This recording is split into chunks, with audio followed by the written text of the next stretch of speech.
My children say, boom. Yeah. I'm Illah Nourbakhsh. I'm director of the Create Lab at Carnegie Mellon. CREATE stands for? Community Robotics, Education and Technology Empowerment. Every project we do is trying to empower a community of practice. So this is the CREATE Lab. It started with this question of homeschool consistency. Parents these days drop off their kids in pre-K or kindergarten by driving the SUV up to the door, right? And somebody comes and removes the child and takes it in. And at the end of the day, you drive up to the door, and you hit the auto door open, and the sliding door robotically opens. And then somebody comes in and places your child and places them in the seat and leaves. So this means you have no idea what the colors of the walls are inside your grade school. You don't know who their friends are. You don't know what they're doing. So then you take them home. You have dinner, and you say, so what'd you do at school today? And they say, I don't know, or nothing. Say, no, really, what did you do at school today? Let's talk about school today. They go, nothing. What'd you learn? Nothing. Okay, what are you working on for tomorrow? Nothing. So you can't have a proper conversation. This has a technical name. It's called homeschool consistency or inconsistency. The problem is parents used to be much more in touch with what's happening in the school because they come into the classroom, talk to the teacher, pick up the child, look around, see the painting on the wall, and go, oh, you're doing paintings of Mount Everest today. Yeah. So we wanted a way to connect to parents. The standard technique grade schools use is email. That's a disaster because of the digital divide. Because everybody who's lower class doesn't have email at home. You have a cell phone, but you don't have email.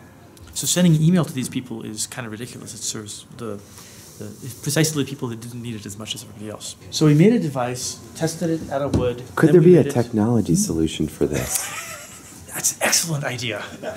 Actually, the Heinz Endowments came to us and asked us that question. And there's a camera. There's a camera. So during the day, kids take pictures of whatever they're working on at school. Then when they walk back to the unit, we've hacked the camera so it's got Wi-Fi in it. So when you walk back to the unit, the images are on the computer already. Then they have a wall where they have a bunch of pictures of their parents. And they take a picture and they throw it on this little nice. And might there be a little... Yeah, that's right. There you go. There's Illah. Yes, it's an RFID tag. So there's actually an antenna inside of that. So our RFID onto here. Yep.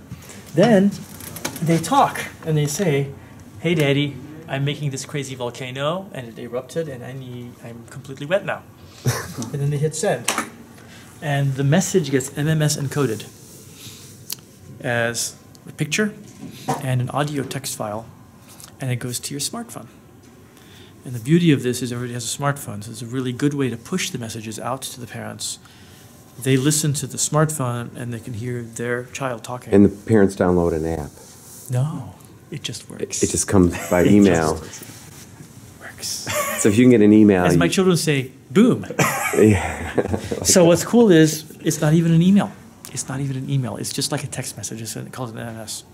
And phones do this. Okay. It's like how you can send a picture to your friend. Yeah. This is the same technique. Sure.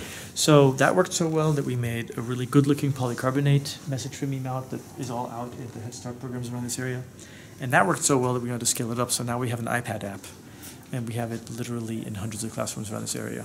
So it's been funded to be in every Head Start classroom across Pittsburgh, across Allegheny County. And they have found that it significantly increases conversations that parents have with children and significantly changes the interaction parents have with the teachers at school because they're so much more in touch than they used to be. So that's an example, right? We're designing a product that takes existing technologies and cobbles them together in a way that you have a new. Do you ever get any calls for help? You know, I'm being tortured, or they serve me fish crackers again. I can't handle any more fish crackers. Why can't I have more French fries? I don't understand. Another one that we have is called the Hummingbird Robotics Kit, which is a really cool, easy one to describe. Major problem in middle school is that girls in middle school lose interest in technology rapidly as boys gain interest in technology. And you can ask the question, why does that happen? It turns out that girls are developing a sense of identity in middle school younger than boys are. Boys basically are morons until high school. So what's going on? It's been proven. I think we could ask a few. Research has shown that. So the issue is, when you have a contest where you say collect as many ping pong balls as possible from the table as fast as you can, there is a set of boys that geek out over that and love it. But there's a large swath of the population in the school, girls and boys, that just don't get excited by collecting ping pong balls from a ping pong table really rapidly. That's not interesting. So what we did is we wanted to take this idea of using technology investing technology in middle school and not present it in this weird tech contest setting, but in a totally different setting.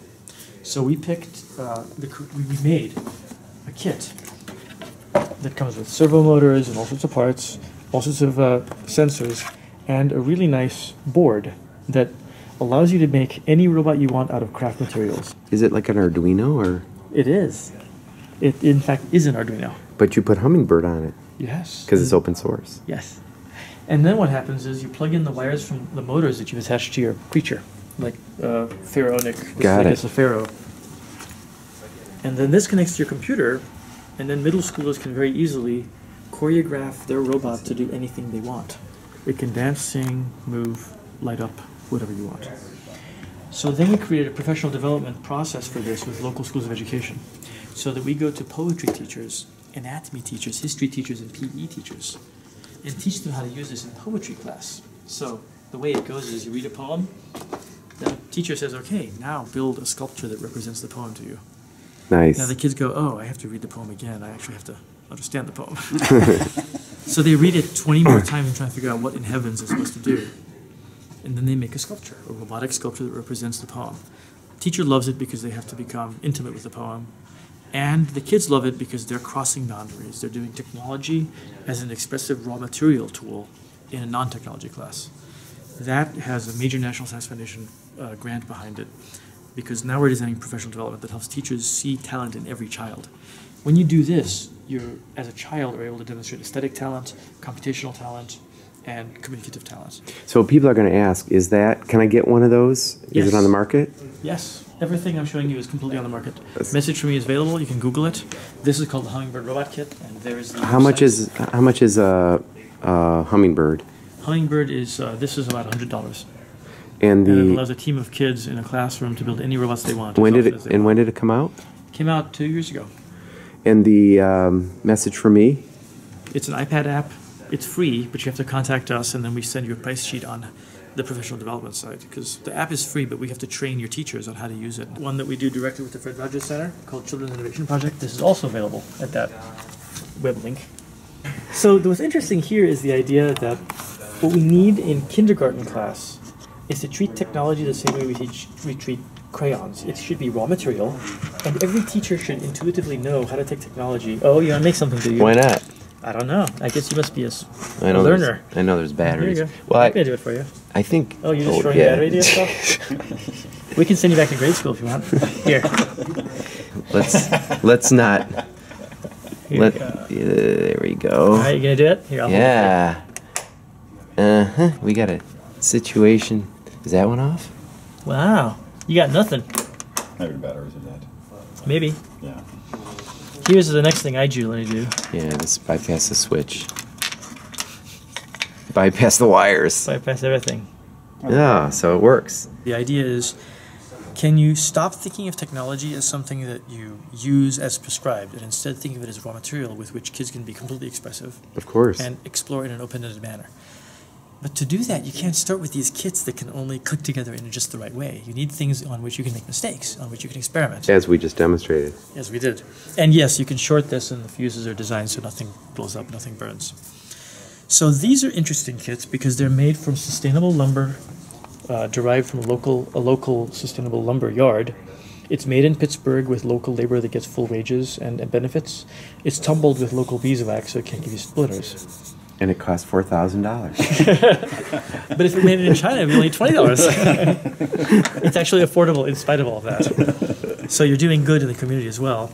We put them in schools where the teacher practice has changed, where the teachers start to ask only open-ended questions, not giving any answers to the students, but instead asking them to start to understand electricity and sketch and draw. This is 4- and 5-year-olds, mind you. By the end of the year, these kids, 5-year-olds, we give them Goodwill toys at the end of the year. They take them apart because now they know how to use Phillips screwdrivers. They know what a Phillips screwdriver is, which they didn't know before. They open it up carefully because they don't break wires, because now they understand wires.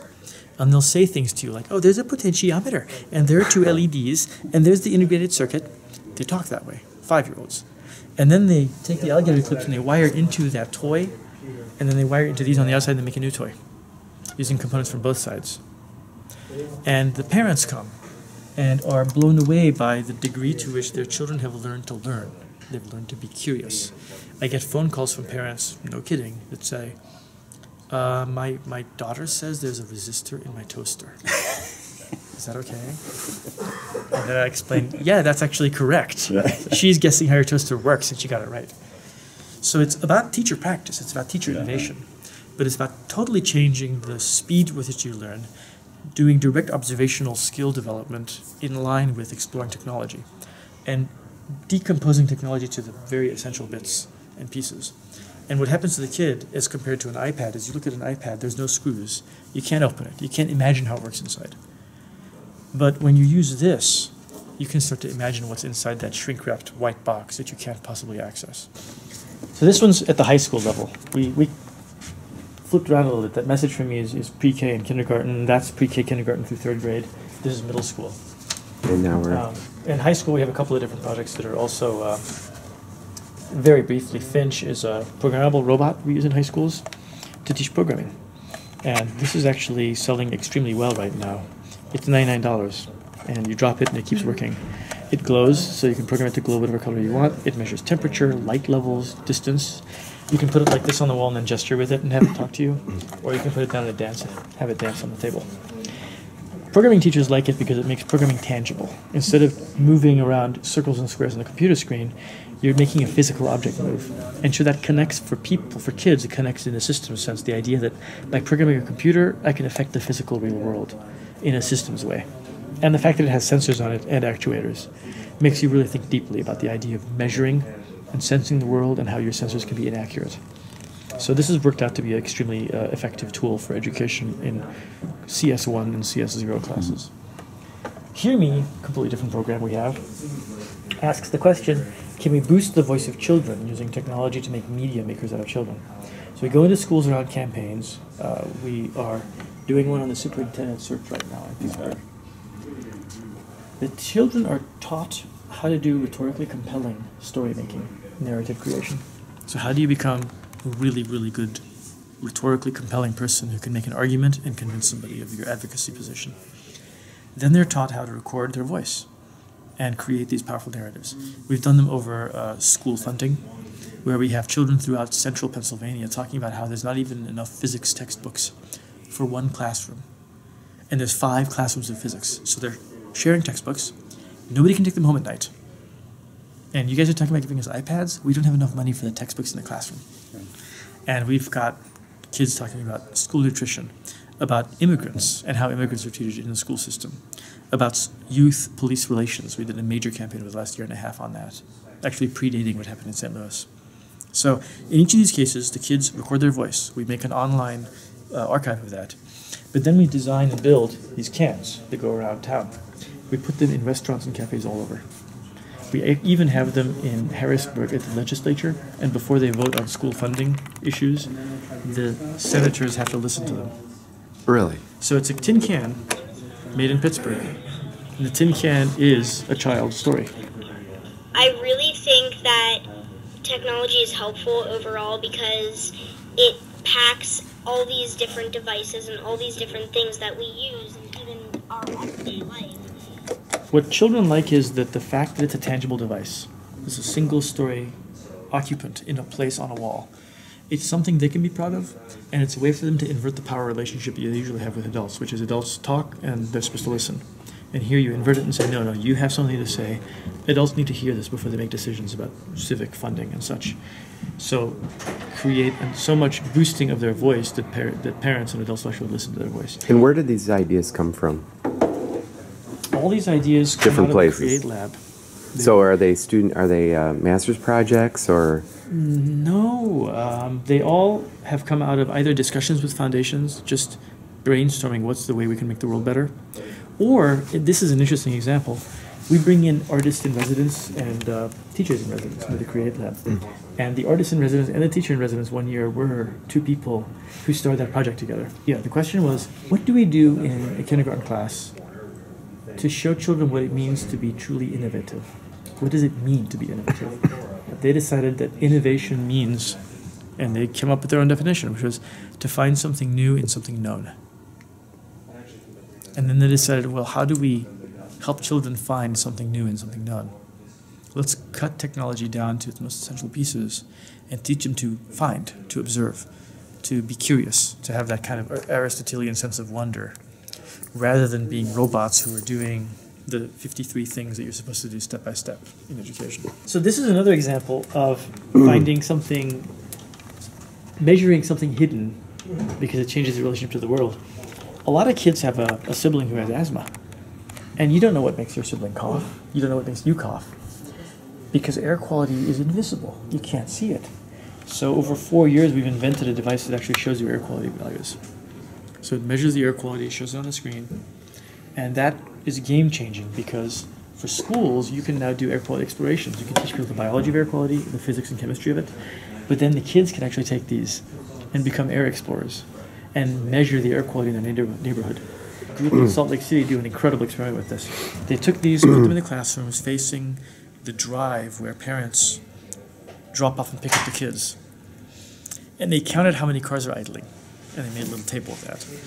And the numbers weren't so good at 3 o'clock in the afternoon. Then they studied air quality, they studied idling, the chemistry of how cars work. Then they, at school, designed a home intervention. How can we sit our parents down and lecture them about idling their car? They came up with a pledge form that parents would sign, pledging not to idle their cars. Then the kids went home and had family meetings, except the kids posted family meetings. And they put the pledge forms out, and then they again recorded a week later how many cars idle during pickup time. And they again recorded the air quality in the classrooms facing the driveway. Then grad students came in from the local university and taught them how to do correlation tests. And they did statistical p-tests and showed a statistically significant correlation between a drop in the idling and an increase in the air quality. And it worked. And they made this crazy science fair project out of it as a whole classroom. Nice. So they're learning what? They're learning social engineering. They're learning how to talk to parents. They're learning how to make measurements, have a hypothesis, and then how to actually change human behavior, and then measure the result, and then do math to see if the result matches what you hope for. They're learning everything, soup to nuts. And what technology is in this thing? So it's called the Spec. We sell it online now, so we made it into a company with venture funding. But it's simply a LED shining light that scatters, and then there's a little photo detector that can see the scattering of the light. And from that we can estimate how much junk there is in the air. So it's optical. It's completely optical. It sucks in the air right down there and then spits it out here. Is it made in China? No. It's not? I thought I'd get you because I saw that other one was. No, it isn't made in China. In fact, I don't know if the box says where it's made. Is there... The plastic, which you always make in China, is made in Dragon Plastics 20 miles north of here. Seriously? Seriously. The boards are made at EPD Electronics, which is 20 miles north of here. The final assembly and calibration is done here. And then the factory, where we actually do the final QA, packaging, and shipping, is in South Oakland, which is one of the most unemployed neighborhoods in town. And we're only employing people in that neighborhood who are unemployed and don't have access to transportation. Wow, and we can still make money. I'm really glad I asked that question. I was trying to catch you, but you tried. Good try. But is there beeswax rubbed anywhere on it? There is no beeswax in that device. Yes, that's wow. Right. Well, it's. I have never rubbed beeswax on this device. My dream would be that every watch has that. You'd have dense measurements of air quality. Imagine you'd learn the microclimates of air quality around neighborhoods. You'd learn how good parks are, how bad street by street in Manhattan is. And then as a runner, you'd know where to run. You'd know where to bicycle. You'd know which street you should bike down. Because you're breathing deeply, you're pulling all this stuff into your lungs. And if that information could be uploaded, it could be. But this thing of even apps. This is uploaded. So there's an online open data repository. These all have Wi-Fi. All the data goes into that repository. And our repository also collects all federal sensor data. So every federal air quality sensor in the country is also reporting to our repository here. In fact, just today we announced, we haven't announced, we just got them released, iOS and an Android app called Spec Sensor that you can download, and you can immediately pull up air quality in any cities you care about. So you can compare Pittsburgh to Chicago to San Francisco now. This is a system that we created to show climate change around the world. What's powerful about it, and incredibly depressing, is if I go into a place like Brazil, let's go back to 1984. This is Rondônia, section of Brazil. This is the Amazon up here. Amazon? This is virgin rainforest. This is the Amazon that we talk about that's the biggest carbon sink in the world. And now let's show you what happened to this area over the last 30 years. Entire villages pop up. Land is completely annihilated for the sake of local plantations for people. They have nothing to eat. They gotta grow something and sell it to have a chance at life. So palm oil, for instance. The problem with this is you're destroying all the local vegetation. Yep. So it's And now, how big is this? What's the expanse, you can ask? How much of the Amazon is disappearing over these last 30 years? Look at that. That's 200 miles across. It's 400 miles across. Wow. This is all disappearing. And you're wondering how big that is. I'm going to zoom out all the way so you see the coasts of South America. And look at that. This entire region of the Amazon is gone. It's not, 1%, 0.5%. We're talking about a large fraction of the Amazon from here to here is basically disappearing under our very eyes.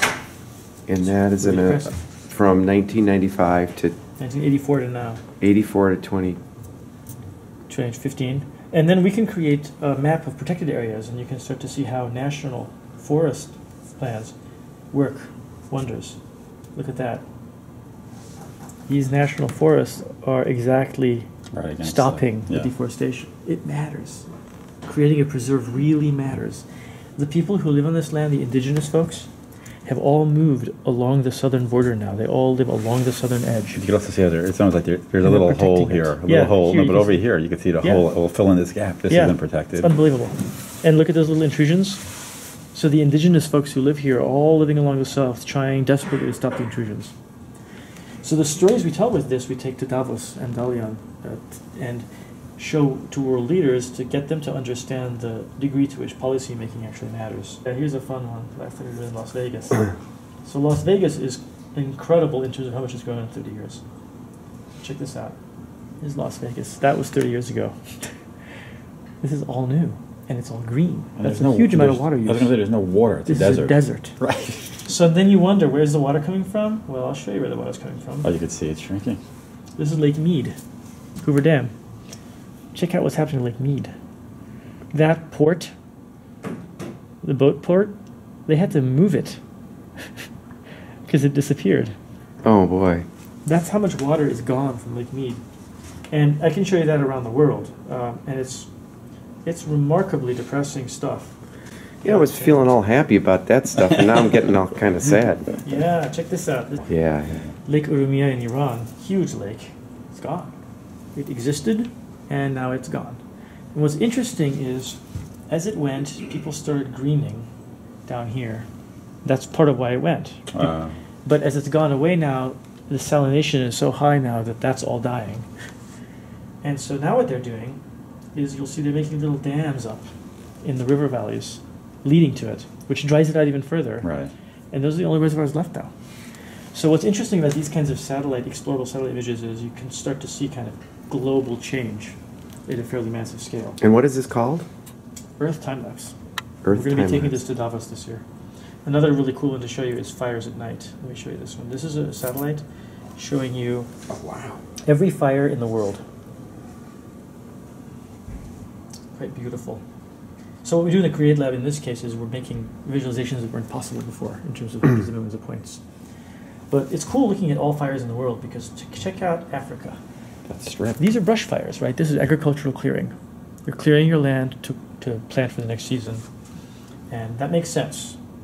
It's unfortunate, but it makes sense. If you go over to Saudi Arabia now, these, you'll see they aren't moving. They're just stationary. Why? Those are oil flares. Oh. And if you go to America, you see a really depressing story of oil flares. We got the Bakken crude and the shale gas in Texas. Massive set right around Houston, and then a massive set up by San Antonio. And look in North Dakota. That's the big one. Yeah. That's the largest concentration of fires in America. And that's all the shale gas, the Bakken shale play there. What's interesting about Bakken shale play is there's a massive amount of fire there because 50% of all the carbon they extract from the earth, they're burning right now. They're wasting it because they don't have enough pipeline infrastructure to take it anywhere, and so they don't have anywhere to put it. Wow. So they're burning literally it off. lighting it on fire and wasting half of it.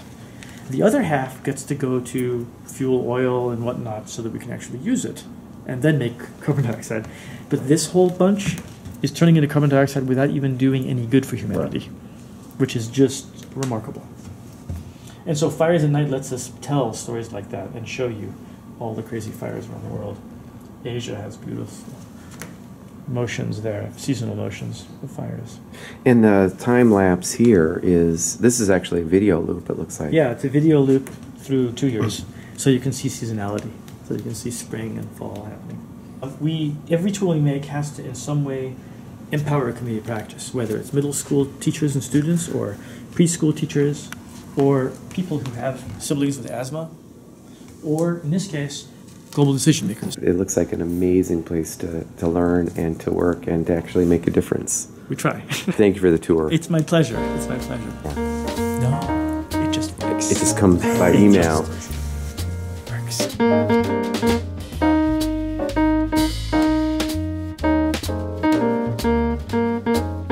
As my children say, boom. Yeah.